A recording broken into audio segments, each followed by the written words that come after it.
Bíblia no livro de 2 Samuel, capítulo 5, e o versículo do 17 ao 24. 2 Samuel, capítulo 5, versículo do 17 ao 24, está escrito assim: Quando os filisteus ouviram que Davi tinha sido ungido rei sobre Israel, subiram todos para prendê-lo. Quando soube disso, Davi desceu para a fortaleza, mas os filisteus vieram a se espalhar pelo vale dos Refaíns. Então Davi consultou o Senhor, dizendo: Devo atacar os filisteus? Tu os entregarás nas minhas mãos? O Senhor respondeu: Vá, porque certamente entregarei os filisteus nas suas mãos. Então Davi foi até Baal-Perazim e o derrotou ali e disse: O Senhor rompeu as fileiras inimigas diante de mim, como água rompe barreiras. Por isso chamou aquele lugar de Baal-Perazim. Os filisteus deixaram lá os seus ídolos, e Davi e seus homens o levaram embora. Os filisteus tornaram a subir e se espalharam pelo vale dos Refaíns. Davi consultou o Senhor, e este lhe respondeu: Não os ataque de frente, mas rodeie por detrás dele, e os ataque por diante das amoreiras. E quando você ouvir um barulho de marcha pela copa das amoreiras, entre logo em ação, e o Senhor que saiu à sua frente para atacar o exército dos filisteus. Glória a Deus. Meus irmãos, amigos, ouvintes da palavra do Senhor, nós sabemos muito bem que Israel era um povo que uma hora estava com Deus e outrora o rejeitava a sua presença. Mas o amor de Deus por Israel é tremendo, que por mais que o povo rejeitasse a sua presença, Deus sempre ou nunca abriu mão desse povo. Deus sempre criava uma situação e trazia o povo de volta. É bem verdade que Deus nunca deixou o seu povo sem uma liderança. E eu quero pregar com um tema nesta manhã: na direção de Deus. Deus, desde que seu povo estava no Egito sendo escravizado por mais de 400 anos, Deus levanta uma liderança que ia à frente do seu povo para conduzir o seu povo. E ele levanta Moisés. Moisés, ele vai até o Egito. E na direção de Deus ele liberta o povo. Na direção de Deus ele conduz o povo no deserto. Só que Moisés, ele vem a morrer, e o bastão ali é passado para Josué. Josué também introduz o povo na terra que manda leite e mel. Josué era um servo obediente, e apesar de não ter muito conhecimento com a ciência, Deus entendia o que ele falava. Se você for olhar, quando ele estava na luta com os amorreus, ele pede para parar o sol. Só que nós entendemos agora que o sol ele não tem movimento. Quem se movimenta é a terra, no movimento de translação e rotação. Só que o nosso Deus, ele entende até o nosso gemido. E quando Josué disse: pare o sol, Deus disse: eu entendi, meu servo, o que você falou. Terra, pare. E Deus deu vitória ao seu povo. Só que essa era de profeta em Josué se encerra e entra uma nova geração, a geração dos juízes. Os juízes serviram como líderes políticos, militares e espirituais do povo de Israel. Nós conhecemos juízes como Otoniel, Eude, Jefté, Débora, homens e mulheres que se levantaram na direção de Deus para lutar as suas guerras e conduzir o seu povo. Só que essa geração de juízes, ela termina em Samuel. Samuel, nós sabemos que ele é filho de Ana com Eucana. Nós sabemos que Samuel era um homem que tinha 3 patentes em Israel. Ele era profeta, sacerdote e juiz, ficando para trás para Jesus, porque ninguém é como Jesus Cristo, ninguém é como o Rei da Glória. Jesus, além de ser profeta, ele é juiz, sacerdote, e além de ser sacerdote, ele é rei, e o seu reino durará para todo sempre. Samuel, ele tem a incumbência quando o povo rejeita a presença do Senhor. E agora uma nova tendência surge, e a tendência é chamada de monarquia. Samuel agora, ele está na incumbência de ungir 2 monarcas. O primeiro, Saul, e depois Davi. Nós sabemos muito bem que Saul, ele rejeitou o Senhor, e por causa do seu deslizes, da sua desobediência, o Senhor também o rejeitou. E é interessante que Saul, mesmo estando no trono, Deus vai à procura de um novo rei, porque Deus honra a quem tem honra. E é interessante, irmãos, que Deus, ele vai atrás dos improváveis, porque Davi era simplesmente um pastor de ovelha. Seus irmãos manuseavam bem a espada, lutavam nas guerras de Israel. Mas o Senhor disse a Samuel: não atente para a aparência, porque eu não olho a aparência, eu olho o coração. E a Bíblia, meus irmãos, vai dizer que quando Samuel vai na casa de Jessé, pai de Davi, que Deus manda ele não atentar pela aparência, ele pergunta: acabou-se os mancebos? E ele diz: ainda existe um menor. Estava todo o banquete, nós entendemos a história, e Samuel disse: nós não vamos sentar à mesa até que ele chegue.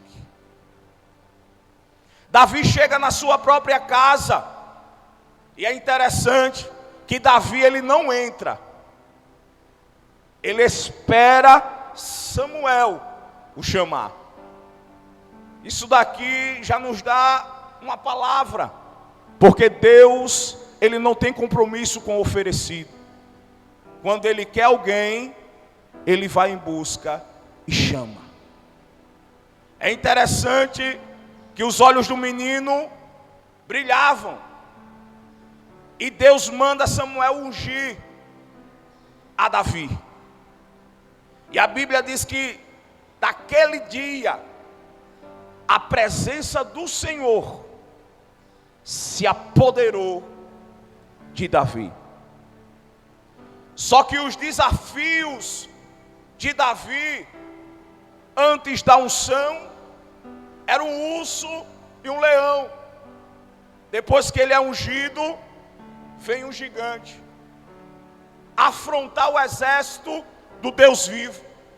E quando o gigante afronta o exército do Deus vivo, ele diz: dai-me um homem que desça. Isso aqui me chamou a atenção, porque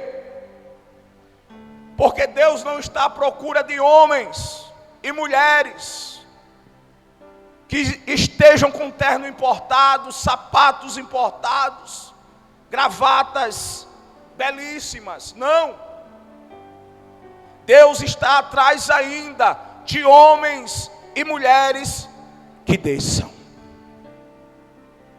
Porque quem desce perante a presença do Senhor fica de pé diante das dificuldades. Quem desce perante a presença do Senhor fica de pé diante das circunstâncias. Quem desce perante a presença do Senhor fica de pé diante dos gigantes que o afrontam.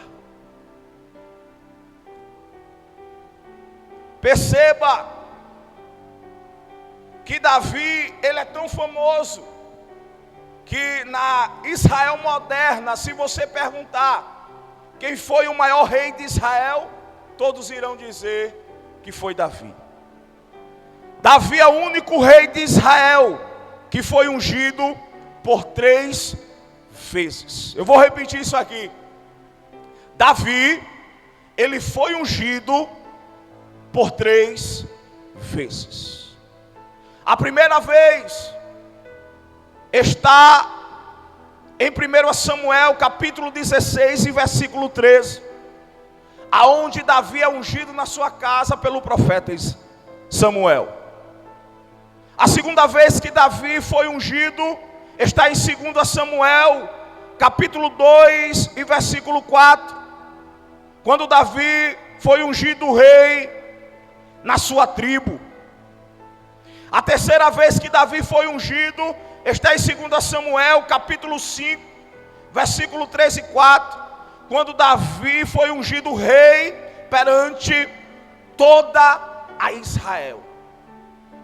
É interessante, irmãos, o texto que nós acabamos de ler, porque quando as tribos estavam divididas, Esbaal, filho de Saul, com toda Israel, e Davi em Judá, os inimigos filisteus olhavam e festejavam. Por quê? Porque existia uma batalha entre si. O povo de Deus estava dividido. E nós sabemos muito bem que exército dividido não vence batalha. Então o inimigo estava sentado, assistindo de camarote, ver Israel sendo gladiada. Só que quando Davi chega, ele unifica, ele se torna rei de toda Israel. Aí o texto vai dizer: quando os filisteus ouviram que Davi tinha sido ungido rei sobre Israel, subiram todos para o prendê-lo. Porque quando o povo de Deus se une, dificilmente é derrotado. Quando ele unifica as tribos, os filisteus descem para prendê-lo. Davi, ele vai consultar o Senhor e ele desce a fortaleza. Mas nós sabemos que quando o rei viu o exército inimigo, ele subia era para o alpendre do palácio, porque do alpendre do palácio ele via e dava as coordenadas, as estratégias. Mas Davi sabe muito bem que ele está com a coroa de rei, mas quem reina sobre toda Israel é o Senhor. Então Davi, ele não pega a direção de cima, ele pega a direção de baixo. Ele desce a fortaleza. Quer ser vitorioso? Não suba, desça. Quer ver a tua família salva? Não suba, desça. Quer ver Deus mudar a sua história? Não suba, desça. Mesmo que Deus te exalte, mesmo que Deus te levante, a direção do crente nunca é subir, é descer perante a presença do Senhor. Davi consulta o Senhor: devo atacar os filisteus? Tu os entregarás nas minhas mãos? O Senhor respondeu: vá, porque certamente entregarei os filisteus nas suas mãos. Davi vai à peleja na direção do Senhor, e ali ele vence os filisteus. Os que sobraram fugiram ao ponto de deixarem até os seus deuses. Deuses este que tem mão, mas não toca, que tem pernas e não anda, que tem boca e não fala. Mas Davi, ele está na direção de um Deus que tem pernas e anda, tem mão e toca, tem boca e fala. E quando ele fala, endemoniados são libertos. Quando Deus fala, enfermos são curados. Quando Deus fala, invejoso, caluniador, mentiroso fica sem graça. Quando Deus fala, aleluia, o céu se abala, inferno estremece. Quando Deus fala, morto ressuscita. Quando Deus fala, a tua história muda. Aleluia, aleluia. O segredo da vitória é estar na direção de Deus. O segredo é estar na direção de Deus. Os inimigos fogem, deixam seus deuses. Só que aqueles que voltaram se reúnem novamente, ganham força e volta para pelejar contra Davi. Quando Davi sabe, ele não toma a direção de cima, ele desce a fortaleza. Quando Davi desce a fortaleza, ele vai consultar o Senhor. E quando ele consulta o Senhor diz: não vá, Davi, não os ataque de frente, mas rodeais por detrás das amoreiras. Em outras traduções, balsameiros.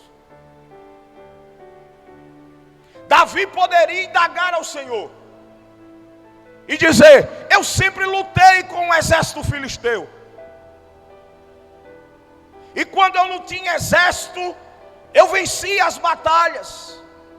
Ele poderia indagar: agora que eu tenho um reino, que eu tenho soldados, que eu tenho armas,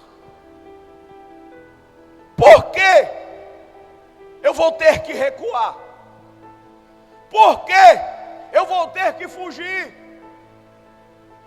Mas Davi está na direção de Deus. E ele obedece à direção de Deus. Porque nem sempre andar para trás quer dizer que você perdeu. Nem sempre andar para trás quer dizer que você está fugindo ou correndo da batalha. Eu gosto de assemelhar o boi, porque o boi, quando anda para trás, saia da frente, porque ele anda para trás para ganhar força. É necessário muitas das vezes nós ouvirmos a afronta do inimigo, e no lugar de atacar, nós precisamos se esconder e ouvir a estratégia de Deus. Porque do Senhor é a guerra, é o Senhor que peleja por nós. Precisamos estar na direção de Deus. Davi vai para a floresta dos balsameiros, e o Senhor vai dar a estratégia a Davi. Olha, Davi, se esconde, vai para detrás da floresta dos balsameiros, das amoreiras. Mas quando tu vê a copa das amoreiras marchar no monotom da marcha de um exército, elas não vão balançar de forma desorganizada, elas vão apontar para frente. Quando você vê isso, Davi, vai à peleja, porque o Senhor saiu na tua frente para garantir vitória. Eu fico imaginando Davi aguardando o sinal. E é por isso que Davi, ele faz um salmo, e é um salmo de agradecimento. Salmo 18, versículo 10 e 11, ele diz: montou no querubim e voou nas asas do vento, e fez das trevas o seu lugar oculto. Eu imagino Deus subindo nas asas do querubim, passando de frente ao sol. Quando Deus passa de frente ao sol, o sol se apaga, o sol deixa de brilhar, porque até o sol entende que quando Deus passa na sua frente, quem tem que brilhar é Ele, porque quem manda é Ele, quem é Ele, quem faz é Ele. O sol se apaga, e eu imagino Deus passando na copa das amoreiras. As amoreiras começam a se balançar na marcha do monotom do exército. Davi vai à peleja e tem a vitória. Por quê? Porque está na direção de Deus. É interessante, irmãos, que na primeira vez Davi pelejou, ganhou. Seus amigos venceram junto com ele. Os inimigos fogem, mas os inimigos se reorganizam e voltam. Sabe o que Deus está dizendo aqui? Deus está dizendo o seguinte: quando você luta com suas próprias forças, seus inimigos se organizam e voltam. Mas perceba que na segunda vez, quando Deus disse: olha, Davi, foge, vai para a floresta, aguarda o sinal, porque o Senhor vai na tua frente para garantir vitória. Você não vê mais filisteu afrontando a Davi, porque quando você luta com suas próprias forças, o seu inimigo que foge, ele se organiza e volta. Mas quando Deus diz: eu vou na tua frente para garantir vitória, ele vence o inimigo definitivamente. Oh, glória a Deus. Oh, aleluia. O importante, irmãos, é estar na direção de Deus. Porque quando nós estamos na direção de Deus, o mar se abre. Quando nós estamos na direção de Deus, muralhas são derribadas.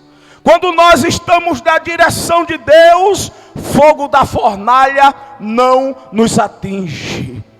Quando nós estamos na direção de Deus, gigante tem que cair por terra. Quando nós estamos na direção de Deus, nós vencemos a batalha. Por que, Êxodo? Porque o Senhor é a nossa garantia de vitória. O importante é estarmos na direção de Deus.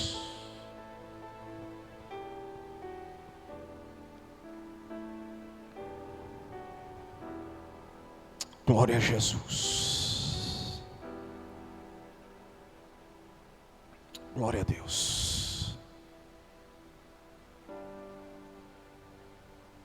Tem muita gente que rejeita a presença do Senhor. O Senhor fala, mas a palavra só vai surtir efeito se ela entrar no ouvido e descer para o coração. Porque o segredo aqui não é o pregar, não é o cantar. O segredo aqui é ter um coração contrito na presença do Senhor. E um coração contrito Ele não despreza. Mas muita gente tem essa síndrome de Saul, que rejeita a presença. Lucas 15:11, Jesus vai falar uma parábola. A parábola do filho pródigo, que ele pede a parte da sua herança, rejeitando a presença do seu pai, deixando a sua casa, a sua família, e vai viver dissolutamente, errante, até que gasta tudo que tem, porque no mundo tudo tem um preço. No mundo nada é de graça. Só que na casa do Pai tudo é de graça. A unção é de graça. Os dons são de graça. A misericórdia diante de nós é de graça. Por que eu digo de graça? Porque Jesus pagou o alto preço. A dívida está paga. Só que no mundo tudo é pago. Ele vai gastar tudo. E o que o mundo oferece a ele é cuidar de porcos. É onde os porcos ficam? No chiqueiro. Porque no mundo só existe chiqueiro. Boate é chiqueiro. Baile funk é chiqueiro. Favela é chiqueiro. Bebida é chiqueiro. Drogas é chiqueiro. Prostituição é chiqueiro. Mas Deus não chamou você para estar na sujeira, para estar, aleluia, em chiqueiro. Deus chamou você para ir para o céu. Deus chamou você para sair do lamaçal do pecado. Deus chamou você para usar você mediante a sua vontade. Por isso que Deus achou a Davi.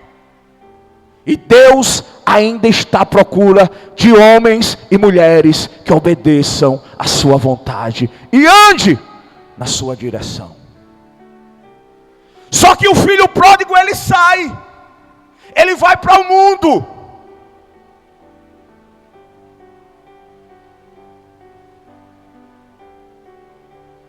E o pai fica em casa.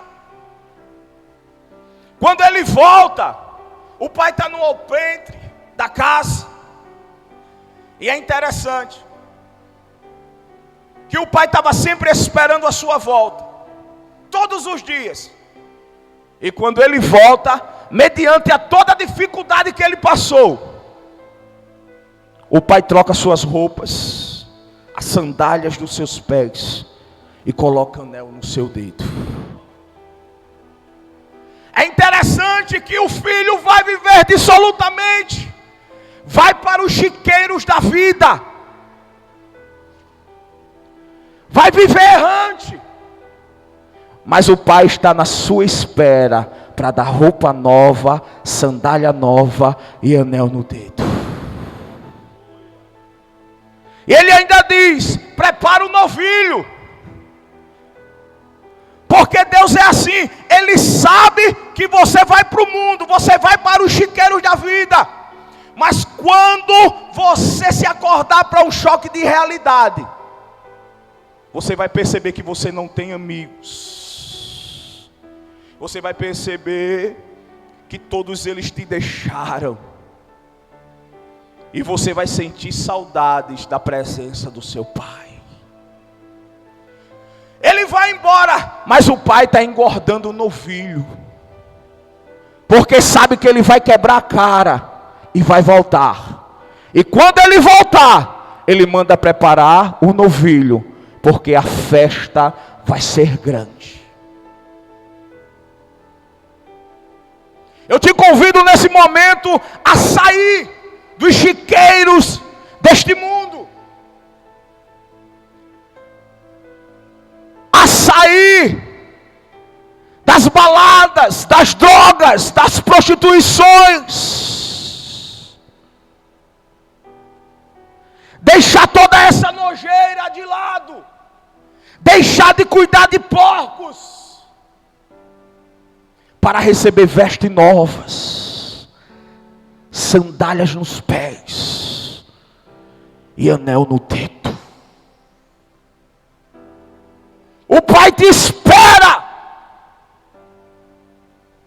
Você pode ter saído da direção de Deus, ter lutado com suas próprias forças, mas Deus está dizendo: você está perdendo, o seu casamento está perdendo, os seus filhos estão perdendo, seu negócio está desandando, porque você não anda na direção de Deus. Você tem lutado com suas próprias forças, e Deus está dizendo: está na hora de descer para eu mudar o quadro da tua história.